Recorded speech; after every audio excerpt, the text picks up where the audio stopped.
நேபாளத்தில் நடந்தது போல இந்தியாவை சீர்குலைப்போம் என்று வெளிப்படையாகவே ஒரு கலவரக்காரர் தெரிவிக்கிறார்.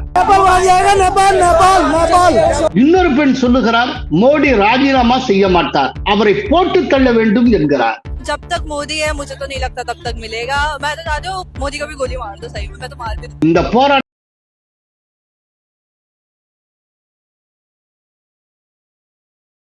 போராட்டக்காரர்களுக்கு இரவு முழுதும் உணவுப் பொருட்கள் வந்து இறங்கிக் கொண்டே இருந்தன.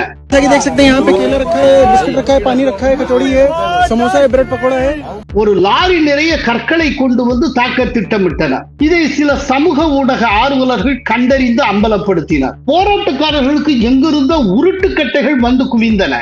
கரப்பாம்பூச்சி கட்சி மேடையில் அல்லாவின் புகழ் எடுத்துரைக்கப்படுகிறது. அல்லாஹ் का मतलब वो शक्ति जो हम सब में है. கோலஹலாஸ் டிவி யூடியூப் சேனல், இது வாய்மையின் எக்காலம். வணக்கம் நண்பர்களே. எதிர்க்கட்சிகளின் அமளியால் நேற்றும் நாடாளுமன்றம் முடங்கியது. டெல்லியில் பெரும் கலைவரம் காணப்பட்டது. பெரும் கலவரம் வெடித்தது. தேச விரோதிகளும் சதிகாரர்களும் பிரிவினைவாதிகளும் கைகோத்தனர். டெல்லியில் கரப்பாம்பூச்சி கட்சியினர் நடத்திய போராட்டத்தின் போது போலீசாரை கலவரக்காரர்கள் விரட்டி அடித்தனர். கைகளில் கிடைத்த பொருட்களை கொண்டும் கற்களை எறிந்தும் போலீசாரை விரட்டி அடித்தனர். கும்பல் கும்பலாக சேர்ந்து கொண்டு போலீசாரை தாக்கினர். கும்பலாக சேர்ந்து கொண்டு கற்களை எறிந்தனர். கூட்டம் அதிகமாக இருந்ததால் நிலைமையை மோசமாக்க விரும்பாத துணை ராணுவ படையினர் அங்கிருந்து பின்வாங்கினர். துப்பாக்கி ஏந்திய போலீஸ் ஒருவர் ஓடினார். அவர் துப்பாக்கியை பயன்படுத்தினால் என்னவாகும் என்கிற எண்ணம் சிறிதும் கலவரக்காரர்களுக்கு இல்லை. காரணம், அந்த போலீஸ்காரர் தங்களை சுடமாட்டார் என்பது அவர்களுக்கு தெரியும். தன்னை தற்காத்துக் கொள்வதற்காக மட்டும் துப்பாக்கியை காட்டி மிரட்டியபடி ஒரு போலீஸ்காரர் ஓடிக்கொண்டிருந்தார். பல போலீசார் காயமடைந்தனர். அடியுங்கள் அடியுங்கள் என்று வெறி பிடித்தது போல போலீஸ்காரர்களை கலவரக்காரர்கள் விரட்டி அடித்தது ஆச்சரியத்தில் ஆழ்த்தியது, அதிர்ச்சி அளித்தது. பல இடங்களில் போலீசாரை கலவரக்காரர்கள் விரட்டி சென்று சுற்றி வளைத்து தாக்கினர். போலீசார் மீது பெப்பர் ஸ்ப்ரே அடித்த ஒருவர் சிக்கினார். அவரை போலீசார் நைய புடைத்தனர். அவர் தனது அடையாளம் தெரியாதிருக்க முகத்தை மூட முயற்சி செய்தார். இளம் பெண் ஒருவர் வாக்குவாதத்தின் போது போலீஸ் ஒருவரின் காலரை பிடித்து உலுக்கி கூச்சலிட்டார். சம்பவ இடங்களில் சிதறி கிடந்த போலீசாரின் கவசங்களை எடுத்து வைத்துக் கொண்டு கலவரக்காரர்கள் நையாண்டி செய்து கொண்டிருந்தனர். வரும் ஆனா வராது என்கிற காமெடியில் ஒரு முழு காரை இப்படி கரப்பாம்பூச்சி மாதிரி கவுத்திட்டியடா என்று வடிவேலு சொல்லுவார். டெல்லியில் கரப்பாம்பூச்சிகள் சேர்ந்து கொண்டு வாகனங்களை கவிழ்த்தனர். போலீசாரின் வாகனங்களை சேதப்படுத்தினர். கதவுகளை உடைத்தனர்.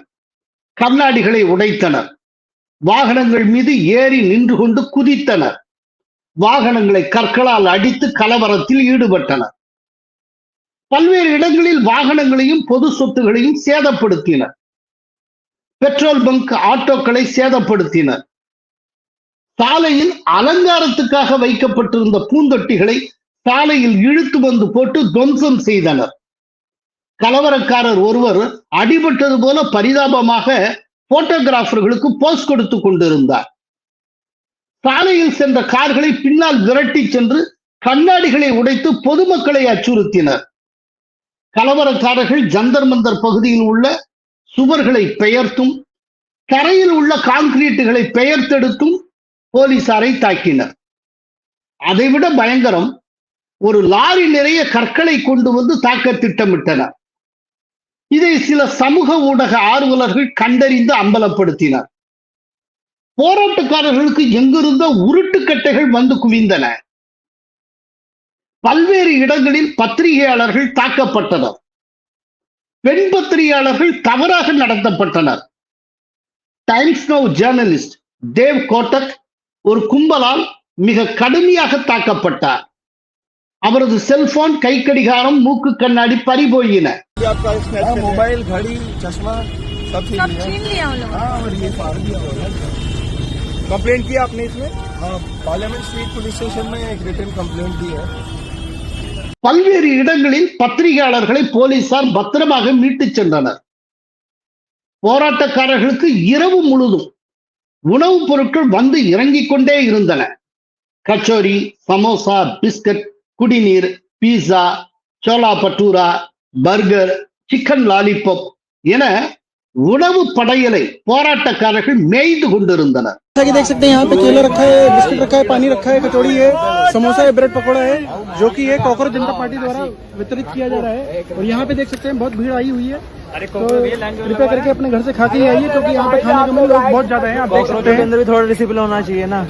और बाकी कचड़ा जो है कूड़ेदान में फेंकिए, यही जो है कांग्रेस जनता पार्टी का मैसेज है। धन्यवाद।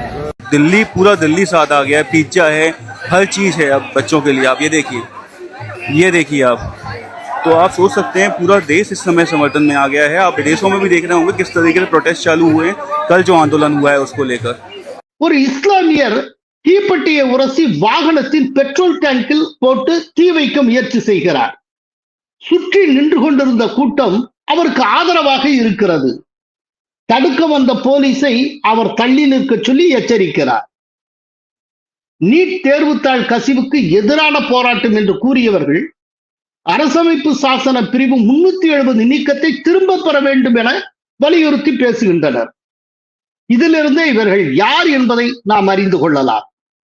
370 के प्रोटेक्शन जो हमें इस कॉन्स्टिट्यूशन ने दिए थे, आज मैं इस मंच से मंच कैसे ஒரு இளம்பெண் பேசுகிறார். இந்துக்களை விட முஸ்லிம்கள் 1000 மடங்கு மேல். இந்து நண்பர்களை விட முஸ்லிம் நண்பர்களை பெற்றிருப்பது சிறந்தது. ஒரு முஸ்லிம் தான் எனக்கு உணவளித்தார். கோயில் கட்டுவதால் எந்த பயனும் இல்லை என்று சொல்லுகிறார். मेरी एक दोस्त है, मोमडन है भाई, इन हिंदुओं से लाख गुना अच्छी है। मुझे मैं 1 बजे रात को जाऊंगी ना, मुझे 1 बजे रात को बंदी खाने बना के उसकी माँ देती है। ऐसी दोस्त है वो, मोमडन है। तो ऐसे हिंदुओं से अच्छा तो ऐसे मोमडन ही हो। मंदिर बनवाने से देश का डेवलपमेंट थोड़ी होगा मंदिर बनाने से तुम्हारा। இன்னொரு பெண் சொல்லுகிறார், மோடி ராஜினாமா செய்ய மாட்டார், அவரை போட்டு தள்ள வேண்டும் என்கிறார்.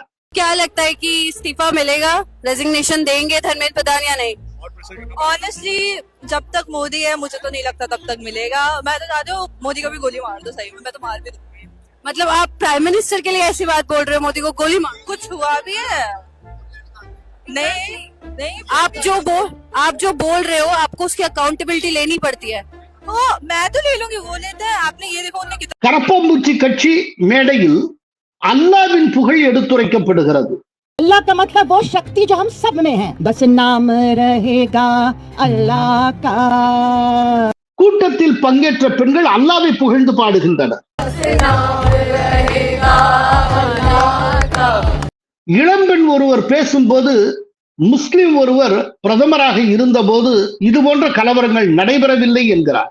யார் இந்த முஸ்லிம் பிரதமர் என்கிற கேள்விக்கு அப்துல் கலாம் என்று பதில் அளிக்கிறார். இவ்வளவு பொது அறிவு மிக்க அவர் ஒரு நீட் எதிர்ப்பு போராளி என்பது குறிப்பிடத்தக்கது. टाइम पे एक मुस्लिम था यहाँ पे प्राइम मिनिस्टर, तब तो यहाँ पे लड़ाई जंगे नहीं होते थे। अब मुस्लिमों को, अब हिंदुओं को भी खतरा हो गया यहाँ पे रहने से, सबको खतरा हो गया यहाँ पे रहने से। जी अभी आपने कहा कि मुस्लिम प्राइम मिनिस्टर थे, जी वो हमारे एपीजे अब्दुल कलाम थे, ये बात आप सब जानते हैं। कितने तेजस्वी लोग हैं हमारे पास, कितने शानदार विचार रखते। நேபாளத்தில் நடந்தது போல இந்தியாவை சீர்குலைப்போம் என்று வெளிப்படையாகவே ஒரு கலவரக்காரர் தெரிவிக்கிறார். संसद भवन उखाड़ दिया जाएगा, संसद भवन उखाड़ दिया जाएगा और इस्तीफा नहीं मिला तो उखाड़ दिया जाएगा, सब कर दिया जाएगा, नेपाल उखाड़ जाएगा, नेपाल। இந்த போராட்டத்தில் நீண்ட வாளை வைத்திருக்கும் நிஷான் பிரிவு சீக்கியர்களும் பங்கெடுத்துக் கொள்ள தொடங்கி இருக்கின்றனர்.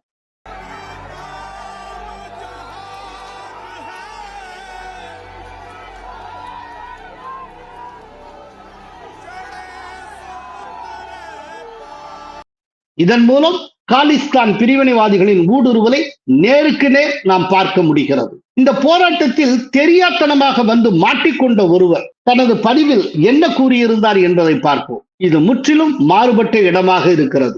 இங்கே மார்க்சிஸ்ட் கம்யூனிஸ்ட் கட்சியின் SFI முகாம் உள்ளது. அவர்கள் பாஸ் அல்லாஹ் நாம் ரஹேஹே, அதாவது அல்லாவின் பெயர் மட்டுமே நிலைத்திருக்கும் என்கிற பாடலை பாடுகிறார்கள். அங்குள்ளவர்கள் மோடி, RSS, இந்துக்கள் மற்றும் அவர்களின் நம்பிக்கைகளை தரக்குறைவாக பேசி திட்டுகிறார்கள். மாணவர்களை பற்றி இவர்களுக்கு கவலை இல்லை. இங்குள்ளவர்கள் தங்கள் மதத்தையும் ஜாதியையுமே முதன்மையாக நேசிக்கிறார்கள். அனைத்து மாணவர்களையும் நான் கேட்டுக்கொள்வது, தயவு செய்து இது போன்ற இடத்துக்கு வந்து விடாதீர்கள். இங்கு உங்களுக்கென்று எதுவும் இல்லை என்று அந்த மாணவர் பதிவிட்டு இருக்கிறார். அந்த போராட்ட களத்துக்கே வந்து அனுபவப்பட்ட மாணவர் நேரடியாக பதிவிட்டு இருக்கிறார். இதன் மூலம் போராட்டத்தின் தன்மையை சுலபமாக நாம் உணர்ந்து கொள்ள முடியும். இந்த நேரத்துல டெல்லியை சேர்ந்த ஒரு தமிழ் இளைஞர் வெளியிட்டு இருக்கக்கூடிய வீடியோவை நாம் அவசியம் பார்க்க வேண்டும். அவர் சொல்லுகிறார், நான் 4 நாட்களாக டெல்லியில் தான் இருக்கிறேன்.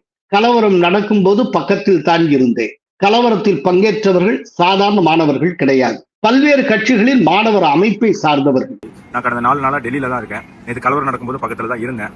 ஒரே ஒரு விஷயம் சொல்லிக்கிறேன், கலவரத்துக்கு வந்தவங்க யாரும் சாதாரண மாணவர்கள் கிடையாது. எல்லாருமே வந்து ஏதோ ஒரு அரசியல் கட்சியினுடைய மாணவர் அமைப்பை சார்ந்தவர்கள் தான். மாணவர் புரொட்டஸ்ட்னு சொல்றாங்க, ஆனா மாணவர்கள் அதுல யாருமே பெருசா கிடையாதுங்க. திருப்பி நான் சொல்றேன், அரசியல் கட்சியை சார்ந்த அமைப்புகள் தான் இருக்காங்க. இப்போ இந்த போராட்டமும் அமைதியா நடக்க போகுது அப்படின்னு நம்ம நினைச்சிட்டு இருந்தோம். ஆனா அதுவும் கலவரத்துல போய் முடிஞ்சது. ஒவ்வொரு முறையும் ஒரு போராட்டம் தோல்வி அடையும் போது இந்த போராட்டத்துல இருந்து எப்படி வெளில போறதுன்னு அந்த போராட்டக்காரர்களுக்கு தெரியாம கலவரத்தை செய்யறாங்க. அப்பாவி மக்கள் பாதிக்கப்படுறாங்க. மார்க்சிஸ்ட் கம்யூனிஸ்ட் கட்சியினுடைய SFI, இந்திய கம்யூனிஸ்ட் கட்சியினுடைய AISF, காங்கிரசுடைய NSUI மற்றும் PFI போன்ற அமைப்புகளை சார்ந்தவர்கள் தான் கலவரத்தில் ஈடுபட்டனர். டெல்லி போலீஸ் நேற்று லத்தியை சுழற்றாமல் இருந்திருந்தால் பல உயிர்கள் போயிருக்கும், சொத்துக்கள் சேதமாயிருக்கும். டெல்லி போலீஸை வந்து ஏதோ கொடூரக்காரர்கள் மாதிரி நீங்க சித்தரிக்கிறீங்க. நான் சொன்னல, நான் நேற்று டெல்லியில தான் இருந்தேன். டெல்லி போலீஸ் மட்டும் நேற்று டெல்லியில இந்த மாதிரி கல்லு வீசினவங்களுக்கு எதிராக அடக்குமுறை செய்யல அப்படின்னு சொல்லியிருந்தா நேத்தும் பல உயிர்கள் சேதமாயிருக்கும், பல பப்ளிக் அண்ட் பிரைவேட் ப்ராப்பர்ட்டி சொத்துக்கள் வந்து சேதமடையப்பட்டிருக்கும். அப்போ டெல்லி மக்கள் போராட்டங்களுக்கு துணை போகவில்லை, அவர்கள் வழக்கமான வேலைக்கு போய் வருகிறார்கள் என்று அந்த இளைஞர் தன்னுடைய வீடியோவில் தெரிவிக்கிறார். டெல்லியில மக்கள் காலையில எந்திரிச்சு இல்ல நேத்து இன்னைக்கு யாருமே போராட்டத்துக்கு எல்லாம் போல, அவங்க பாருங்க ட்ரெயின்ல ஏறி அவங்களுக்கு பிடிச்ச இடத்துக்கு போறாங்க, இல்ல வேலைக்கு போறாங்க, இல்ல ஸ்கூலுக்கு போறாங்க. இயல்பான நிலைமையில தான் இருக்கு. 4 SFI, 4 ASF, popular front of இந்தியாவுடைய அமைப்பை சார்ந்த ஆக்டிவிஸ்ட் தான் நேற்று ரோட்ல இறங்கியிருக்காங்க. அவங்க தான் கலவரம் பண்ணிருக்காங்க. அவங்களுக்கு எதிராக தான் டெல்லி போலீஸ் அடக்குமுறை செய்திருக்கு. இதற்கு மத்தியில் நாடாளுமன்றத்துக்கு வெளியே ராகுல் காந்தி பேட்டி அளிக்கிறார். அப்படி பேட்டி அளிக்கிறப்போ அவர் என்ன சொல்லுகிறார் அப்படின்னா, அமித்ஷாவும் மோடியும் ராஜினாமா செய்ய வேண்டும் அப்படிங்கிறார். Dharmendra Pradhan hasn't beaten up the students. Home Minister has. He should resign. And Home Minister reports to Prime Minister. He should resign. இதுவரைக்கும் கோரிக்கையே நீட் வினாத்தாள் கசிவு தொடர்பாக தர்மேந்திர பிரதான் ராஜினாமா செய்ய வேண்டும் என்பதாகத்தான் இருந்தது. ஆனா இப்ப திடீர்னு அமித்ஷா ராஜினாமா பண்ணணும், மோடி ராஜினாமா பண்ணணும், இப்படி எல்லாரும் ராஜினாமா பண்றதா எதுக்கு? ஏதோ ஒரு கொஸ்டின் பேப்பர் லீக் ஆனதுக்காக பிரதமர் மோடியும் அமித்ஷாவும் ராஜினாமா பண்ணுவாங்களா? ஏன் அப்படி பார்த்தா நான் கேட்கிறேன், இவர்களுடைய UPA கவர்மெண்ட் நடந்தது, அது இந்த 2வது 5 ஆண்டு காலம் தொடர்ந்து ஊழல் மேல ஊழல், 2G ஸ்பெக்ட்ரம் ஊழல், ஆதர்ஷ் ஊழல், நிலக்கரி சுரங்க ஒதுக்கீட்டுல ஊழல், காமன்வெல்த் ஊழல், ஊழல் மயமாக இருந்தது. அப்போ பிரைம் மினிஸ்டர் மன்மோகன் சிங் ராஜினாமா செய்தாரா? எங்க ஒரு கொஸ்டின் பேப்பர் லீக் ஆனதுக்கு பிரதமர் ராஜினாமா செய்யணும்னு யாராவது சொல்லுவாங்களாங்க? அங்கங்க ஸ்கூல்ல, ஒரு சாதாரண ஸ்கூல்ல கொஸ்டின் பேப்பர் லீக் ஆனா கூட அங்க இருக்க ஹெட்மாஸ்டர் ராஜினாமா செய்யணும்னு யாரும் சொல்றது இல்லை. இங்க ஒரு கொஸ்டின் பேப்பர் லீக் ஆயிடுச்சா உடனே பிரதமர் மோடி ராஜினாமா செஞ்சிடணுமா, அமித்ஷா ராஜினாமா செய்ய புதுசா கோரிக்கைகள், டெய்லி ஒரு புதிய கோரிக்கைகளை முன்வைக்கிறார். இதுல வேற ஒரு பச்சை பொய் என்னன்னா, இந்த நீட் வினாத்தாள் எப்படி கசிந்தது என்பது குறித்து விவாதிக்க மறுக்கிறது மத்திய அரசு அப்படின்னு சபாநாயகர் ரொம்ப தெளிவா சொல்லிவிட்டார். தாராளமாக அதை விவாதிக்கலாம், அவையில் எடுத்துக்கொள்வோம் அப்படின்னு. ஆனா விவாதிக்க விட்டா தானே, இப்போ மழைக்கால கூட்டத்தொடர் தொடங்கி 2 நாள் தான் ஆகுது. 2 நாளும் நாடாளுமன்றத்தை நடக்கவே விடல. ஃபுல் டே முடக்கிட்டாங்க, ஃபுல் டே ஒத்தி வைக்கிற மாதிரி கொண்டு வந்துட்டாங்க. நாடாளுமன்றத்துக்குள்ள அமளி துமளி தான். இறந்து போன எம்பிக்களுக்கு இரங்கல் தெரிவிக்கிற போது கூட கூச்சல் இடுகிறார்கள். அவையை நடத்த விடாம ஆக்கி விட்டு எல்லாம் பண்ணிவிட்டு அதுக்கப்புறம் மத்திய அரசு விவாதிக்கவில்லைன்னா விவாதிப்பதற்கு மத்திய அரசு தயார், விவாதிக்க தயார்னு சபாநாயகர் சொல்லிவிட்டார். ஆனால் விவாதிக்க அனுமதிக்கணும்ல நீங்க. எதிர்கட்சிகள் உள்ள நுழைஞ்சதுல இருந்து முடிகிற வரைக்கும் காட்டுக்கூச்சல் போட்டு கொண்டு இருந்தால் நாடாளுமன்றத்தையே முடக்கினால் அப்புறம் எங்க இருந்து விவாதிக்கிறது? இதுதான் ராகுல் காந்தியோட டாக்டிக்ஸ். விவாதிக்க வேண்டும் அப்படிங்கறத பொதுவெளியில் சொல்லிக் கொண்டே இருப்பார். நாடாளுமன்றத்துக்குள் விவாதிக்க விடாமல் ஆக்கி கொண்டே இருப்பார். எப்படிப்பட்டவர்கள் இவர்கள் பாருங்க. இவங்க ஒரு டிஸ்ட்ரக்டிவ் பொலிட்டிஷியன். எப்போதும் தேசத்துக்கு எதிரான, தேசத்தின் நலனை சிதைக்கக்கூடிய அரசியல்வாதிகள் இவர்கள் எல்லாம். இதை தாண்டி அதுக்கப்புறம் பிரதமருடைய இல்லத்துக்கு முன்பாக ராகுல், பிரியங்கா இவங்கெல்லாம் தர்ணா, அது ஒரு சீன் கிரியேட் பண்றது.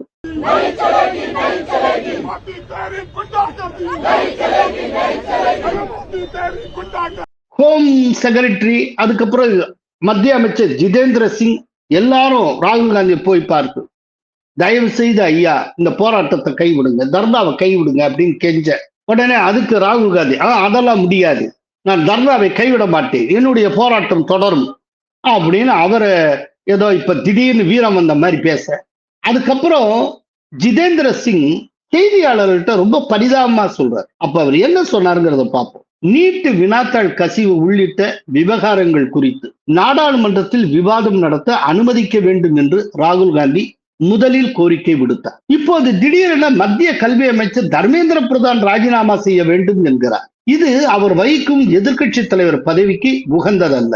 நீட்டு வினாத்தாள் கசிவு உள்பட அனைத்து விவகாரங்கள் குறித்து நாடாளுமன்றத்தில் விவாதம் நடத்த மத்திய அரசு தயாராக இருக்கிறது. இது குறித்து ராகுல் காந்திக்கும் தகவல் தெரிவித்து விட்டோம். அது தெரிந்தும் தர்மேந்திர பிரதான் ராஜினாமா குறித்தும் விவாதிக்க வேண்டும் என்று புதிய கோரிக்கையை ராகுல் காந்தி விடுக்கிறார். இது ஜனநாயக நடைமுறைகளுக்கு எதிரானது. மூத்த தலைவர்கள் இதுபோன்ற தர்ணா போராட்டத்தில் ஈடுபடுவதை அறிந்துதான் அவர்களின் கண்ணியத்தை காக்கும் வகையில் பேச்சுவார்த்தை நடத்த மத்திய அரசு எண்ணெய் அனுப்பியது. இது தர்ணா போராட்டம் நடத்துவதற்கான இடம் அல்ல. இந்த இடத்தில் போராட்டம் நடத்துவது பொதுமக்களுக்கு பெரும் அசௌகரியத்தை ஏற்படுத்தும் என்று நானும் அதே போல மத்திய உள்துறை செயலாளரும் எடுத்துரைத்தோம். அப்படியெல்லாம் இருந்தும் ராகுல் காந்தி அதை பொருட்படுத்தவில்லை என்று ஜிதேந்திர சிங் தெரிவித்திருக்கிறார். ஸோ ராகுல் காந்தி ஒரு சீனை கிரியேட் பண்றார். இப்ப அதுக்கு வேற வழியே இல்லை. அவரு நான் கிளம்ப மாட்டேன்னு சொல்லிட்டாரு. அப்படிங்கிறப்போ வலுக்கட்டாயமா அவரை அப்புறப்படுத்த வேண்டிய கட்டாயம் ஏற்பட்டது. அதனால அவரை அரெஸ்ட் பண்றாங்க. இந்த சூழ்நிலையில மோடி நேற்றைக்கு மதியம் என்டிஏவினுடைய எம்பிக்கள் கூட்டத்தை நடத்தினார். கிட்டத்தட்ட 1 மணி நேரம் நடந்தது. அந்த கூட்டத்துல மோடி பேசி இருக்கிறார். பிரதமர் என்ன பேசினார் அப்படிங்கிறத நாடாளுமன்ற விவகாரங்கள் துறை அமைச்சர் கிரண் ரிஜிஜு செய்தியாளர்கள்ட்ட விவரித்தார். கிரண் ரிஜிஜு செய்தியாளர்கள்ட்ட என்ன பேசினார்ங்கிறத பார்க்கலாம். அவர் பிரதமர் மோடி பேசியதாக கூறியது அது என்ன அப்படின்னா, நீட்டு வினாத்தாள் கசிவு பெரும் பாவம், இளைஞர்களின் எதிர்காலத்துடன் விளையாட யாரையும் அனுமதிக்க மாட்டோம். நீட்டு வினாத்தாள் கசிவு தகவல் வெளியான உடனேயே மத்திய அரசு விரைந்து செயலாற்றியது. இந்த விவகாரத்தில் 13 பேர் கைது செய்யப்பட்டு சிறையில் அடைக்கப்பட்டனர். நாட்டின் தலை சிறந்த வழக்குரைஞர்கள் ஆதரவுடன் அவர்களுக்கு மிக கடுமையான தண்டனை கிடைப்பது உறுதி செய்யப்படும். நீட் மறுதேர்வு வெற்றிகரமாக நடத்தப்பட்டு தாமதமின்றி முடிவுகள் வெளியிடப்பட்டுள்ளன. இது கட்சி சார்ந்த விஷயம் அல்ல, தேச நலன் சார்ந்த விஷயம். நாம் ஒன்றிணைந்து குறைபாடுகள் அற்ற அமைப்பு முறையை நிறுவ வேண்டும் என்று பிரதமர் கூறியதாக கிரண் ரிஜிஜு தெரிவித்தார். பிரதமர் நடத்திய கூட்டத்தில் பங்கேற்ற பிஜேபியுடைய எம்பி கங்கனா ரணாவத் செய்தியாளர்களிடம் என்ன கூறினார் என்பதை பார்ப்போம். இளைஞர்கள் எதிர்கொண்டிருக்கிற சவால்கள் குறித்து கூட்டத்தில் பேசிய பிரதமர் மோடி அவர்களுடன் கலந்துரையாடி அந்த பிரச்சனைக்கு தீர்வு காணுமாறு வலியுறுத்தினார். இந்த விஷயத்தில் நம்முடைய பொறுப்பு மற்றும் கையாளும் விதம் குறித்து அவர் எடுத்துரைத்தார். அரசியல், உள்கட்டமைப்பு துறைகளில் நாட்டின் சாதனைகள் குறித்து போதிய விவாதங்கள் இல்லை என கவலை தெரிவித்த பிரதமர் நாட்டு மக்களிடம் விரிவாக எடுத்துரைக்க எம்பிக்களுக்கு அறிவுறுத்தினார் என்றார் கங்கனா ரணாவத். ஆக்சுவலா கங்கனா ரணாவத் சொல்றதுலேருந்து ஒரு விஷயத்தை நாம் புரிஞ்சுக்க முடியும். அது என்ன அப்படின்னா, மோடியினுடைய அரசு எவ்வளவு பெரிய அசாதாரணமான இமாலய சாதனைகளை செய்து கொண்டிருக்கிறது அப்படிங்கிறத மக்கள்கிட்ட கொண்டு போய் சேர்க்கிறதுல நாம பின்னடைவு கண்டிருக்கிறோம் அப்படிங்கிறத மோடி சுட்டி காட்டி இருக்கிறார். என்ன செஞ்சுட்டு இருக்கோங்கிறது சொன்னாலே போதும், அதையே நம்ம ஒழுங்கா சொல்லல. அதனால மக்கள்கிட்ட விஷயங்களை கொண்டு போய் சேர்க்கிறதுல பிஜேபி சைட்ல ஒரு தொய்வு இருக்கிறது அப்படிங்கிற தொடர்பா பிரதமர் கவலை தெரிவித்து இருக்கிறார். அது ரொம்ப உண்மையான விஷயம். இல்ல ராகுல் காந்தியினுடைய கேம் என்னங்கிறத எல்லாரும் புரிஞ்சுக்கணும். ராகுல் காந்தி ரொம்ப தெளிவா ஒரு முடிவுக்கு வந்து விட்டார். நேர்மையான நேரடி அரசியல் மூலமும் நேரடி தேர்தல் அரசியல் மூலம் மோடியை வீழ்த்த முடியாது. மோடியை வீழ்த்துவதற்கு குறுக்கு வழியைத்தான் தேர்ந்தெடுத்தாக வேண்டும். எப்படி மக்களால் தேர்ந்தெடுக்கப்பட்ட ஷேக் ஹசீனாவுடைய அரச அங்க இருக்கிற ஒரு சில ஆயிரம் மாணவர்களுடைய வன்முறையை வச்சு கவிழ்த்து இன்னொரு கவர்மெண்ட்டை கொண்டு வந்தாங்களோ அதுபோல மோடி அரசை கவிழ்க்க வேண்டும். அந்த கவிழ்க்கிறதுக்கு என்னென்ன செய்யணும்? மோடியை யார் யாரெல்லாம் வெறுப்பாங்க அவங்க அத்தனை பேரையும் ஒன்று கூட்டுவது. யார் யாரெல்லாம் வெறுப்பாங்க? இந்தியாவை வெறுக்கக்கூடியவர்கள் அத்தனை பேரும் மோடியை வெறுப்பார்கள். இந்திய எதிரிகள் மோடியை வெறுப்பார்கள். ஹிந்து எதிரிகள் மோடியை வெறுப்பார்கள். பிரிவினைவாதிகள் மோடியை வெறுப்பார்கள். தேச விரோதிகள் மோடியை வெறுப்பார்கள். அப்போ இந்த தேச விரோத சக்தி, ஹிந்து விரோதிகள், பிரிவினைவாதிகள் இவங்க அத்தனை பேரையும் ஒண்ணு கொண்டு வந்துடும். இப்ப அவங்கதான் உள்ள வந்திருக்காங்க. பாருங்க, நேபாளத்துல நடந்தது போல நாங்க இந்தியாவை ஆக்குவோம்னு ஒருத்தன் சொல்றான், வெளிப்படையாவே சொல்றாங்க. அதே போல காலிஸ்தான் பயங்கரவாதிகளுக்கு ஆதரவு தரக்கூடியவர்கள் அந்த நிஷாங் தரப்பு சீக்கியர்கள் நீண்ட வாளோட இருக்கிறவங்க. இதுக்கு முன்னால விவசாயிகள் போராட்டத்தின் போது அவங்க தான் டெல்லிக்குள்ள அந்த செங்கோட்டை பக்கத்துல அட்டகாசம் செய்தார்கள். அவங்க திரும்ப உள்ள வர்றாங்க.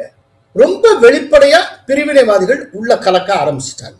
இந்த போராட்டத்தை நடத்துறதே யாரு அப்படின்னா, பிழைக்கிறதுக்கு அமெரிக்கா போனவர் அரசியலுக்காக இந்தியாவுக்கு வந்திருக்கிறார். அபிஜித் தீப்கேன்னு பேரு. அவரும் அமெரிக்கால இருந்து வந்தவர். தெளிவா, ரொம்ப ரொம்ப தெளிவா வெளிநாட்டினுடைய கை இருக்கிறது. ராகுல் காந்தியும் இந்த கூட்டத்தொடர், நாடாளுமன்ற கூட்டத்தொடர் தொடங்குவதற்கு சில நாட்களுக்கு முன்புதான் வெளிநாட்டில இருந்து திரும்பி வர்றார். அவர் எந்தெந்த வெளிநாட்டுக்கு போயிருந்தார் யாருக்கும் தெரியாது. அவர் திரும்பியது டர்க்கி ஏர்வேஸ் நம்ம கேள்விப்படுறோம். துருக்கி இந்தியாவுக்கு எதிரான நாடு. துருக்கி ஏர்வேஸ்ல இருந்து அவர் இறங்குறாரு. ஆபரேஷன் சிந்தூர் நடந்த போது பாகிஸ்தானுக்கு ட்ரோன்கள் சப்ளை பண்ணதே துருக்கி தான். அந்த துருக்கிக்காரனுடைய பிளைட்ல தான் ராகுல் காந்தி இறங்கி இருக்கிறார். சோ முழுக்க அப்படியே இந்தியாவை துவம்சம் பண்றது அப்படிங்கிற ஒரு முடிவுக்கு வந்திருக்காங்க. அதுக்கு காரணம் இந்தியா மிக சிறப்பான வளர்ச்சியை கண்டுகொண்டு இருக்கிறது. வளர்ந்த நாடான, அதுவும் குறிப்பா உலகை ஆட்டி படைக்கக்கூடிய தேசமாக இருக்கிற அமெரிக்காவுக்கு ஈக்குவலா டர்ம்ஸ் பேசக்கூடிய இடத்தில் இன்றைக்கு மோடி இருக்கிறார். அவங்க சொல்றதை கேட்டு கையெழுத்து போடுற இடத்துல இல்லை, அவங்களோட டிஸ்கஸ் பண்ணி இப்படி இருந்தா தான் நான் கையெழுத்து போடுவேன்னு சொல்ற இடத்துல மோடி இருக்கிறார். ஈக்குவல் டர்ம்ஸ்ல பேசுகிறார். அது அவங்களுக்கு பிடிக்கவே மாட்டேங்குது. இப்போ மோடி மட்டும் அமெரிக்காவுக்கு அடிபடியக்கூடியவராக இருந்திருந்தால் எப்பவோ இந்திய அமெரிக்க ட்ரேட் அக்கார்டு கையெழுத்தாகியிருக்கும். ஆனால் இந்திய அமெரிக்க வர்த்தக ஒப்பந்தம் இன்னைக்கு வரைக்கும் கையெழுத்தாகல. இந்த அளவுக்கு அமெரிக்கா வேற யார்த்தையும் இழுத்தடிக்கப்பட்டதே கிடையாது. இந்தியா மடங்கியே வர மாட்டேங்குது. இத பல சந்தர்ப்பத்தில் டொனால்ட் ட்ரம்பே ஒப்புக்கொண்டு இருக்கிறார். Modi is a tough man அப்படின்னு அவரே சொல்லி இருக்கிறார். He's a very tough negotiator. He's one of the toughest, actually. So you look at this man. I'll give you a lesson. He's the most beautiful looking man. He looks so nice. He's like an angel. But actually, he's as tough as he's a killer. I don't want to. He's a killer. அதே போல சீனாவுக்கு நம்மோட பல கணக்கு வழக்கு இருக்கு. நாம மிகப்பெரிய ஒரு எழுச்சியை காண்பது என்பது ஆசிய நாட்டுல அதனுடைய சக்திக்கு எதிரான ஒரு ஆபத்தாக சீனா பார்க்கும். தெற்காசியாவிலும் தன்னை ஒரு மிக பெரும் சக்தியாக நிலைநிறுத்திக் கொள்ள வேண்டும் என்று சீனா விரும்புகிறது. ஆனால் தெற்காசியாவுடைய பிராந்திய வல்லரசாக இந்தியா இருக்கிறது. அப்போ இந்தியாவை சீர்குலைக்கணும். இப்போ வாங்சுக் இருக்காரு, வாங்சுக்கு சீனா ஆதரவாளர். அவர் ரீசெண்டா பாகிஸ்தானுக்கு போயிட்டு வந்திருக்கிறார். இந்த போராட்டத்தை நடத்துற அபிஜித் தீப்கே அமெரிக்காவிலிருந்து வந்திருக்கிறார். இந்த போராட்டத்துக்குள்ள பேசுறவங்க நேபாளை போல செய்வோம் என்று சொல்லுகிறார்கள். போராட்டத்தை ரொம்ப வெளிப்படையா பாடுறாங்க, அல்லாவை தவிர வேறு யாரையும் நம்ப முடியாது அப்படின்னு. இந்த நம்பிக்கையாளர்களை நம்ம கேள்வி கேட்கல, அவங்க நம்பிக்கையை நம்ம கொச்சப்படுத்தல.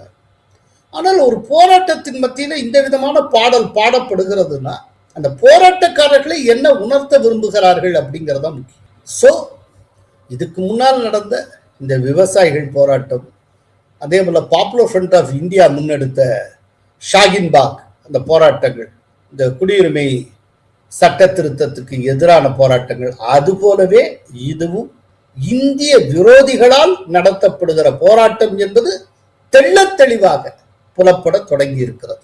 இப்ப நடக்கிற இந்த காட்சிகளை வச்சே இந்திய மக்கள் எது உண்மை என்பதை புரிந்து கொள்வார்கள். இதுல எந்த கஷ்டமும் இல்லை. சோ தொடர்ந்து இந்தியாவுக்கு இந்திய விரோதிகள் ஏதோ ஒரு ஆபத்தை உருவாக்க வேண்டும் என்று முயற்சி செய்து கொண்டே இருக்கிறார்கள். ஆனால் அதை தடுக்கிற வலிமையும் அதை முறியடிக்கிற திறனும் மோடிக்கு உண்டு. நன்றி, வணக்கம். கோலஹலாஸ் டிவி யூடியூப் சேனல், இது வாய்மையின் எக்காலம்.